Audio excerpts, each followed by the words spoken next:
We have Grandmaster Domaraju Gukesh, the world champion, taking on Wesley So from USA. Wesley, a fantastic player, has been playing not so many tournaments recently, but this one is the big one here.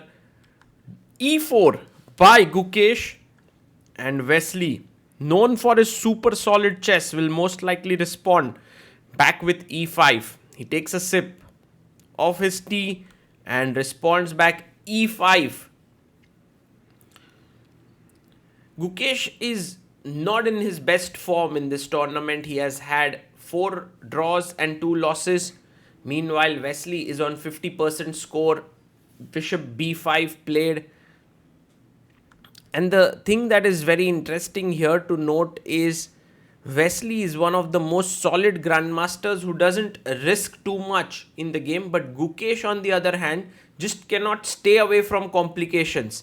This is what makes this battle so exciting. Bishop C5 played. We have the anti-Berlin and this Bishop A4 move. Very interesting move played by Gukesh, which has made Wesley think for a bit.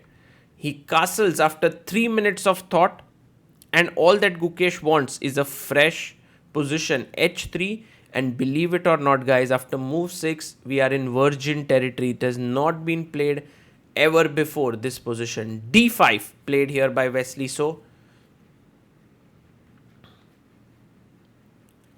And Gukesh blitzing out his moves. He is well prepared. E takes D5.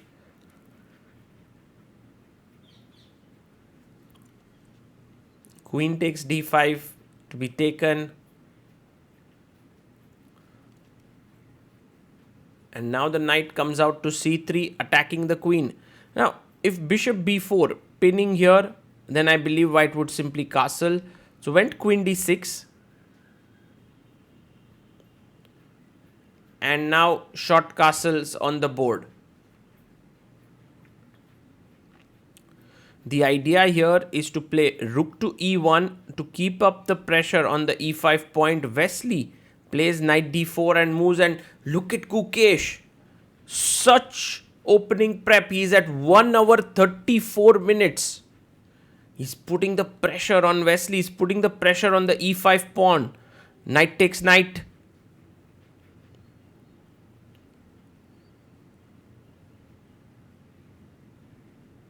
Queen takes F3. The queen looks at the B7 pawn. Pawn to C6 seems like the right move to play. And here we have a position with very small advantage to white. And I like this move, Bishop B3. It's well positioned. And maybe A5 makes a lot of sense, the move, or Bishop B6. But Wesley makes an error, Bishop D7. And now there's this beautiful line. You attack the bishop, pawn push, Bishop A5, D4 in the center. And if you take, it's a huge blunder because the queen is trapped. But instead, Gukesh goes for Bishop G5. Well, Knight A4 would have given Gukesh a very pleasant position out of the opening. Rook A E8 played. And still the position looks really good. Rook A D1, and you can feel it in the air that the D4 break is somewhere hanging around. He goes Bishop C8, puts his bishop back. Wesley. And of course, taking here makes no sense. I think black, it would just help black to bolster his structure. The bishop would very likely belong on this diagonal. Knight E2 played with the idea of D4. Wow. Things are getting very exciting. H6 played, questioning the bishop. If you take the knight, I take here, and black is completely fine. So Bishop H4 by Gukesh. A good move. Planning to put the bishop on G3 to put pressure here. Bishop goes back to B6. And now BG3 played. E5 pawn could become weak. And now nice move. Knight H7. The point here is that if you go D4, I'll go Queen G6. And if you take here, I have Knight G5 ideas. And somehow It's just white cannot get out of these attacks. So knight c3, king h8 played by Wesley. And can Gukesh go for this d4 move at some point? Well, he goes queen h5. I was actually thinking that something like d4, bishop d4, but then knight again back to e2. It might not be so easy for Gukesh to keep switching with his knight. f5 played by Wesley, a good move here. And finally Gukesh like, I need to go d4 because Wesley was coming at him with the move f4. Knight f6 played. You could have also taken bishop d4 when I think knight e2 was Gukesh's idea, but knight f6 played. The queen is attacked. He goes queen g6. And now very important move. f4 is what Wesley wants to play here, I believe. He finds it. f4 on the board. You can't play de5. That's a losing move because of fg3, gf2 attacked. So bishop h4 played.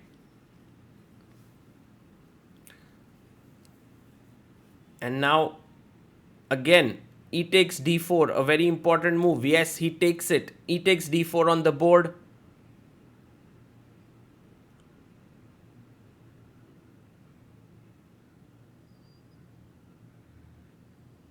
And Gukesh, with just 4 seconds on the clock, plays bishop f6 on move 23. You could see Gukesh's expression. He was so worried there that he had picked up the wrong piece, but turns out it was the right one. Queen f6, and now very important to go rook e8 in order to equalize. Yes, rook e8 found by Gukesh. Black must go bishop c5 to defend because threat is to take and take here. You can't take the queen because of rook f8, bishop g8, and white wins here with bishop f7. So bishop c5, queen takes f6 played, g takes f6, and now rook f8, bishop f8, and just knight e2 with the idea of attacking these two pawns.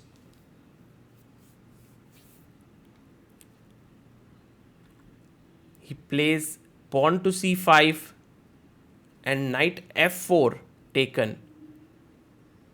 Bishop f5, maybe black has some chances to press with the queenside majority and the bishop pair. But Wesley goes bishop d6, and this allows Gukesh to play bishop e6 immediately to force a draw, I believe. Yes, because if bishop f4, bishop c8, b6, this should be a draw, the opposite colored bishop endgame. But Wesley takes on e6, knight e6 by Gukesh. Players are on move 31, king g8. He's trying to bring his king into the game, but careful, there's a check here. This can get sharp. g4 by Gukesh. And first b6. Yes, good move. So that knight d8 doesn't come with a check to lose the pawn there. King g2. And now king f7 check.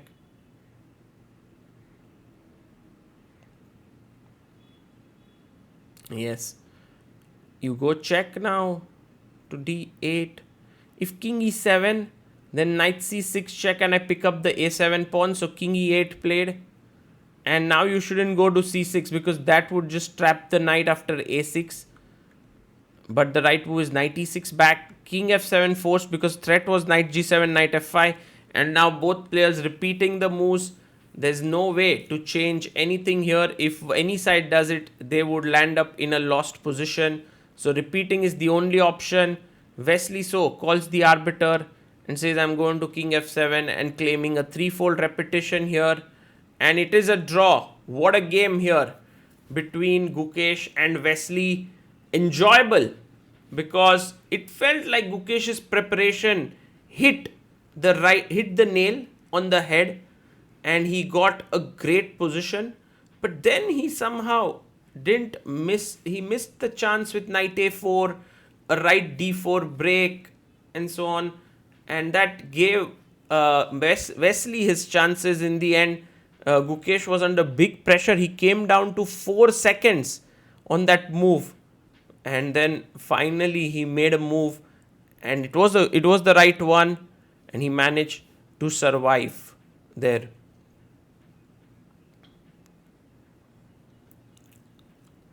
And so Wesley keeps his 50% score. Gukesh still looking for his first win here in the tournament. Hasn't been so great for him, but with every game that he plays, I have been quite impressed with how he has been speaking with his opponents, trying to analyze, trying to get their thoughts in. Has been very, very interesting, and two of the nicest guys in the world of chess. That's for sure. Wesley So and Gukesh. But over the board, it was a brutal fight that ended in a draw.